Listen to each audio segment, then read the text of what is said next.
बाबाचा कोण तू काय चाय चाय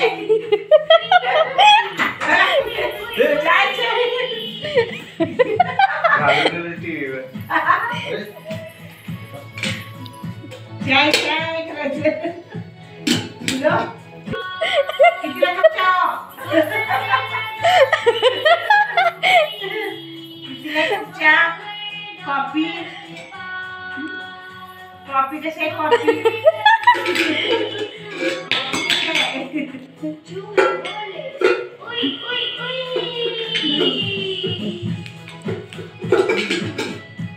बघ लावलं झाकायला आपण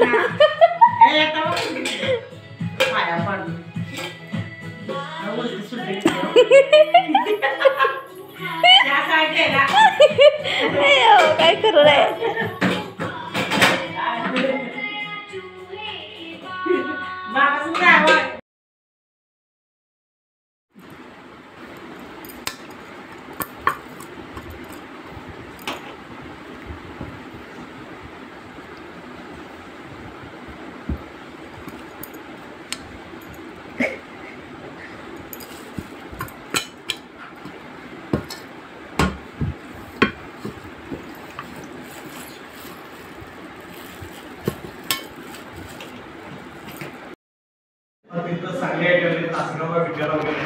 तुम्ही जर का अपडाऊन करणार असाल तर फॅशन डिझायनिंग हा कोर्स सुद्धा करू शकताय. सेम आणि गव्हर्नमेंटचे जे काय फीज आहे अतिशय मिनिमम आहे आणि ते 5,000च्या आतमध्ये तुमचं ॲडमिशन होऊन तुम्हाला किट सहित सगळं मिळते. किट म्हणजे काय कॉलेजचा युनिफॉर्म वगैरे काय असेल तर ते अतिशय कमी ह्याच्यामध्ये आणि तुम्हाला चांगल्या पद्धतीचं ट्रेनिंग सुद्धा मिळू शकते. ही एक बाजू झाली.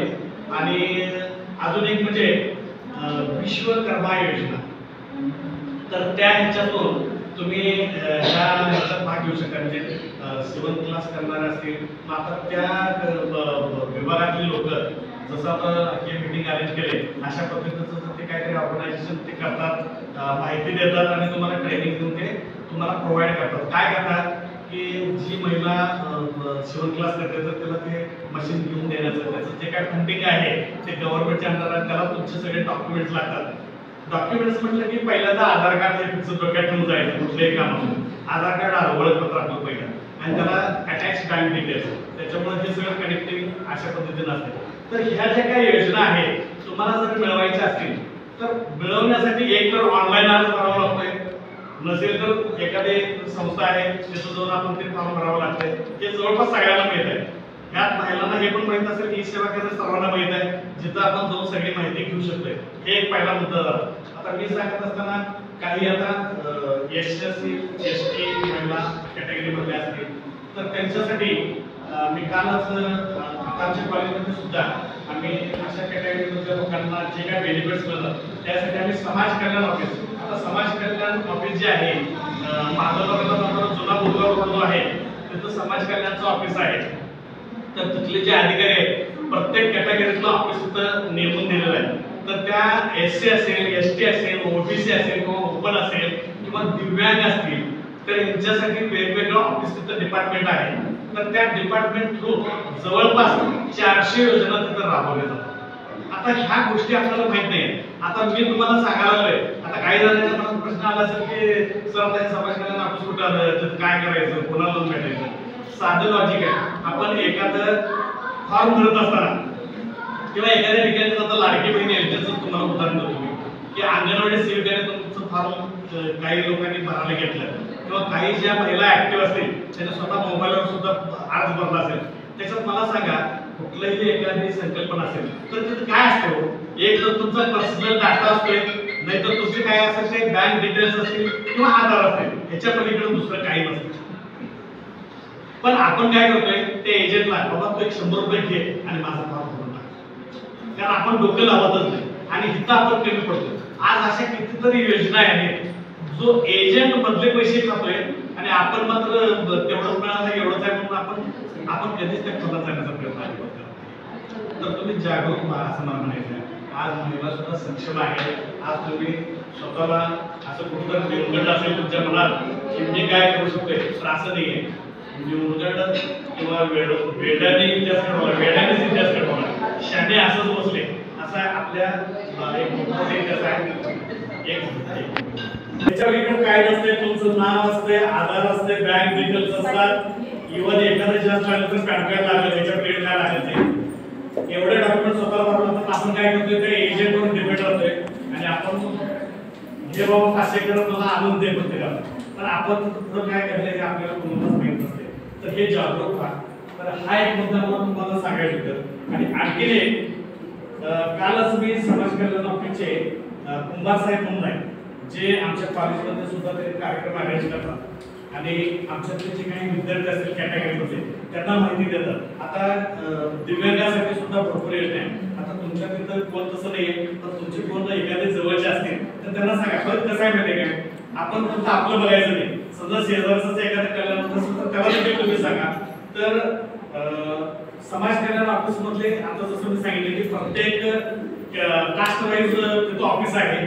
तुम्हाला आता तुम्ही प्रत्येकाची कास्ट तुम्हाला प्रत्येकाला माहित आहे. तुम्हाला वाटलं एखादं मला एखादं नवीन उद्योग चालू करायचं आहे किंवा फॉर एक्झाम्पल अगदी लांब मी जात नाही की गृहिणींच्या बद्दल सांगतो, सर माझं काय 10वी शिक्षण झालेलं नाही आहे आणि मला एक घरगुती उद्योग म्हणजे काय, एखादी मेस चालू करायची आहे किंवा एखाद्या एनजीओ किंवा एखाद्या कंपनीला मी डायरेक्ट मी एखादा रोटी मेकर असेल किंवा काय सामाजिक देण्याचं प्रोडक्ट असेल तर मी त्याच्यासाठी मी ओव्हन आणायचं असेल, काही आणायचं असेल, छोटा समाज कल्याण ऑफिसतर्फे एक ठराविक योजना आहे. त्या योजनेच्या संदर्भात तुम्हाला मी सांगतो. तुम्हाला ज्यांना शक्य असेल तर तुम्ही तिथं मी जसं आता ऍड्रेस सांगितलं की जुना बुधगाव रोड माधव नगरला जाणारा अटॅच होणारा रस्ता, तिथं समाज कल्याणचं ऑफिस आहे. तिथं जवळपास काल मी कुंभार सरांशी चर्चा केलं तर सर म्हणजे असं एका काय सांगण्यासाठी नाही, म्हणजे जवळपास 400 योजना आहेत त्यांना.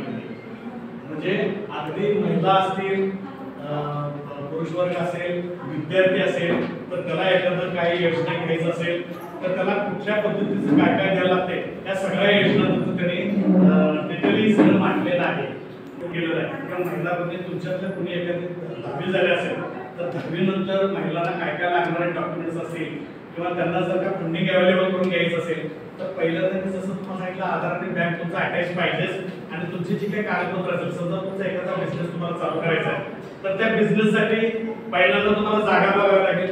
आता तो महिलांमध्ये सर आम्ही गृहिणीच आहे, घरातच आम्हाला द्यायचं आहे तर तुम्ही ते सुद्धा सांगू शकताय. तुमचे जे काय घराचे डॉक्युमेंट्स असतील, काय 7-12 उतार असेल, 8 उतार असेल, काय असेल तुमच्याकडे तयार पाहिजे, लाईट बिल पाहिजे, काय दैनंदिन जे लागणारे कागदपत्र आहेत एवढे कागदपत्र लागणार आहेत, हे कागदपत्र घेऊन जायचं, फोटो लागणार आहे, एक घेऊन जायचं. तिथं तुमचं फॉर्म भरला जातोय आणि तुम्हाला त्याचं बँकेचे नावं सुचवली जातात आणि तुम्हाला अतिशय कमी व्याज दरामध्ये आणि याला सबसिडी देखील जवळपास SC आणि ST कॅटेगरीसाठी 25 ते 35% सबसिडी तुम्हाला मिळते. म्हणजे समजा 1 लाख रुपये जर का तुम्हाला द्यायचं असेल गव्हर्नमेंटला तर त्यातले 25,000 रुपये गव्हर्नमेंट तुम्हाला फ्री सबसिडी म्हणून देणार आहे आणि उरलेले 75,000 रुपये जे आहे तुम्ही ते स्टेप बाय स्टेप तुम्हाला जे काय ठरवून दिलेलं कालावधी असेल त्या कालावधीमध्ये तुम्ही पे करू शकता. तर अशा काही